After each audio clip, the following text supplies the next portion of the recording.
Hi there, my name's Simon Drew, and welcome to the Practical Stoic podcast, where I give you practical Stoic advice for modern times. If you'd like to see more information about this podcast, or if you'd like to see more of my free resources, just go to my website. It's risetothegoodlife.com. But for now, I really hope that you enjoy this podcast, and if you do, then I'd really appreciate it if you would subscribe on iTunes and leave a positive review so that more people can have the chance to listen to this great work.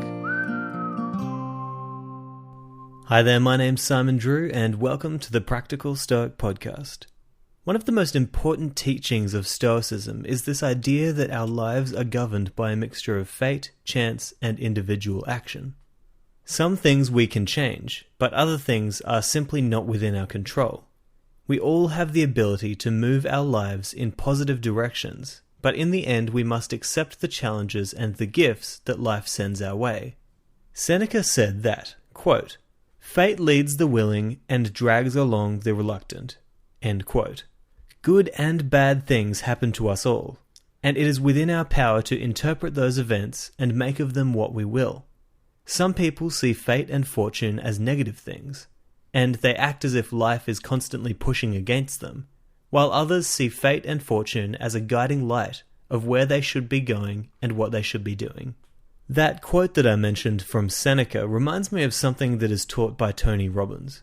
What he says is that we should look at life as if events are happening for us, not to us. When you go through life believing that things are happening for you, then your mind is in a better position to benefit from any negative event or situation. Instead of moaning about how hard and unfair your life is, you're able to see the possible stepping stones that arise in times of difficulty. This is a very stoic way of seeing life, and it is by far one of the best mental hacks available to us. But just because we are able to benefit from fortune does not mean that bad things won't happen. Seneca was often warning about the challenges that can and will come in life. He said, quote, "Misfortune may snatch you away from your country, or your country away from you, may banish you into some wilderness. These very surroundings in which the masses suffocate may become a wilderness. All the terms of our human lot should be before our eyes. We should be anticipating not merely all that commonly happens, but all that is conceivably capable of happening, if we do not want to be overwhelmed and struck numb by rare events as if they were unprecedented ones. Fortune needs envisaging in a thoroughly comprehensive way." End quote.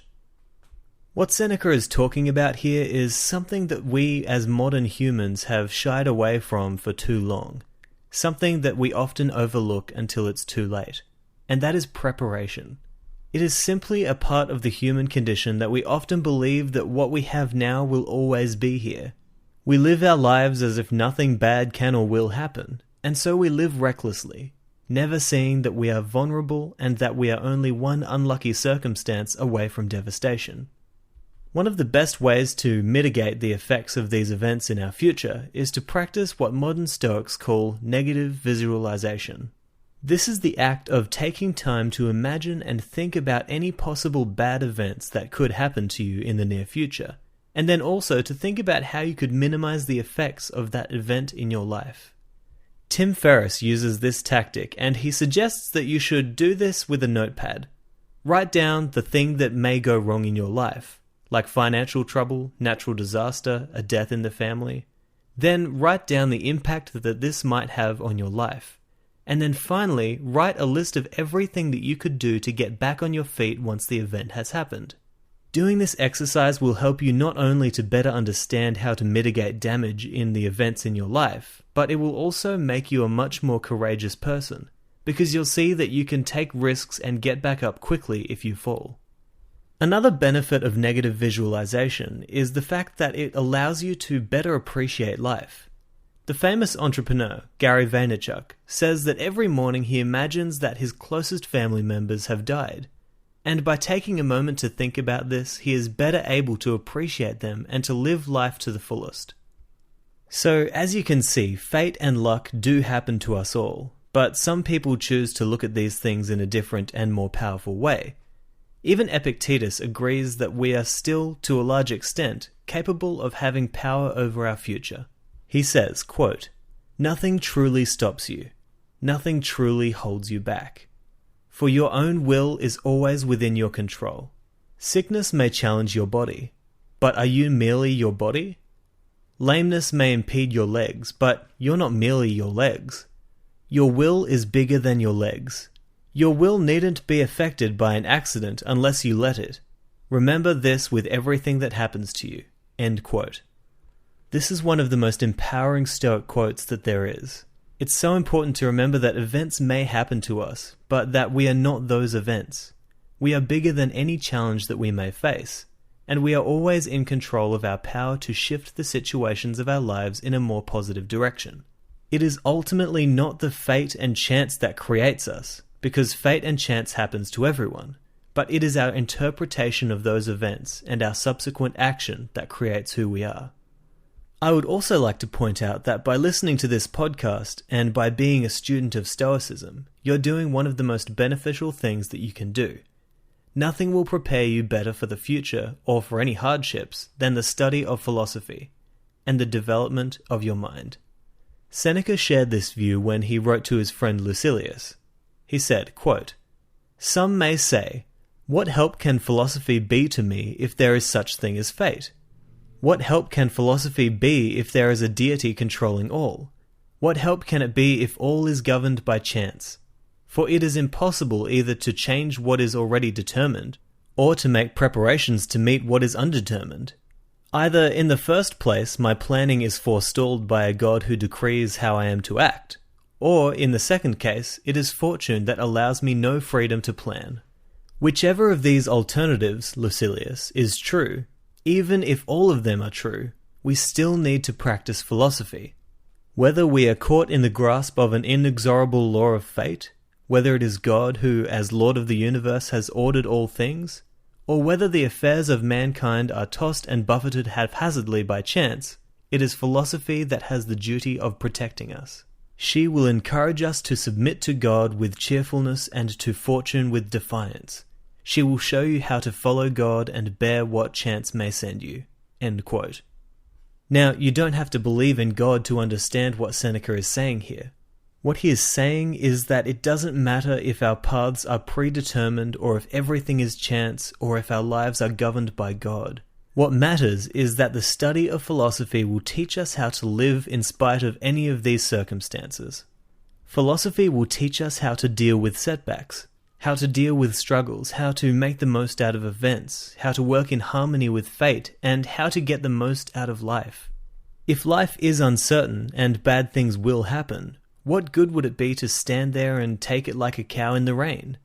Why wouldn't you want to learn how to make the most of this time that we have here? Well, that is what philosophy offers us, a guiding light through the ups and downs of life.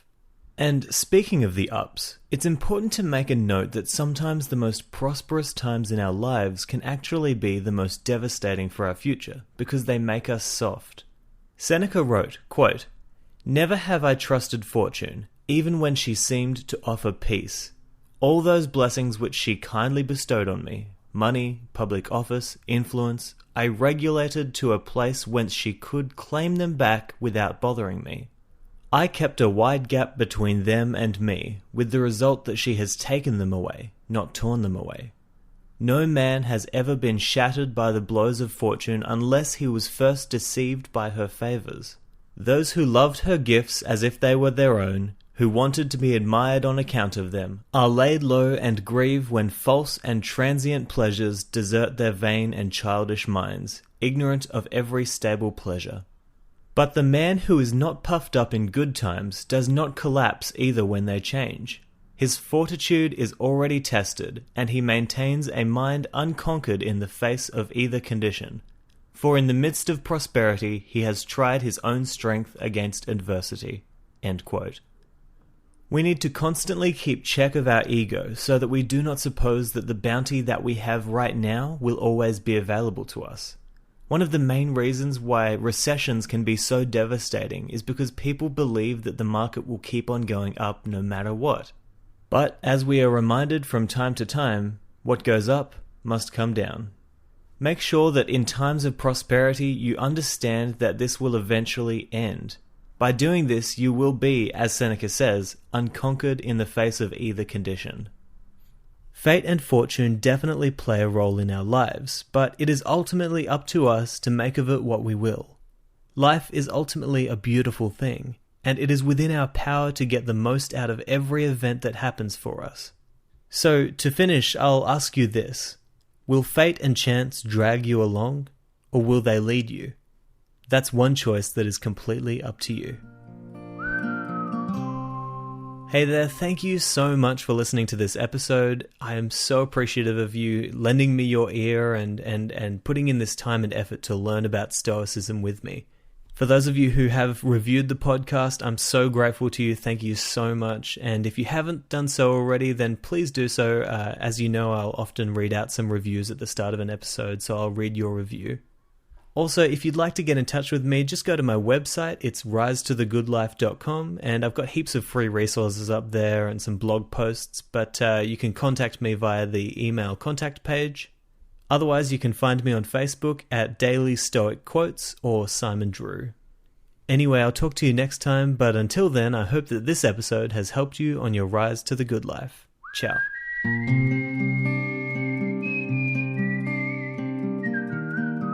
Thank you so much for listening to this episode of the Practical Stoic Podcast. I really hope that it's valuable to you, and I really hope that it helps you to live a better life. If it has been valuable to you, please don't forget to subscribe on iTunes and leave a positive review. If you'd like to see more free resources, just go to my website. It's risetothegoodlife.com.